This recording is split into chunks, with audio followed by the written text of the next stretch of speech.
If you love Paul Harvey stories and the rest of the story, subscribe now. In the early 1960s, music world had no use for him, not yet anyway. Despite his songwriting talent and determination, the doors to success remained firmly closed. It was a hard time, and he wasn't sure how much longer he could keep pushing.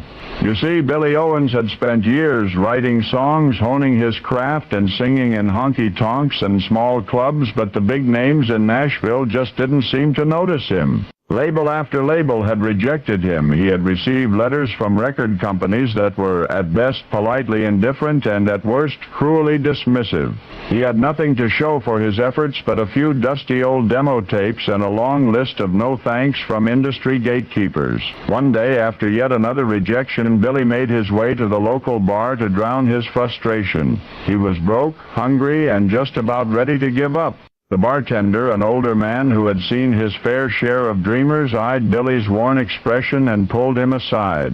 "You're still at it, kid?" the bartender asked, wiping down the counter. "I thought you'd have thrown in the towel by now." Billy stared at the bartender, his hands clenched around his empty glass. "I don't know if I can keep going," he confessed. "I've been trying for years, but nothing's working. I'm about to lose everything." The bartender nodded, understanding the weight of those words all too well. Sometimes you just have to keep going. The world doesn't owe you success, but if you believe in what you're doing, eventually someone else will too. Billy wasn't sure if he believed the bartender's words, but he had nothing else to go on. He had no choice but to press forward.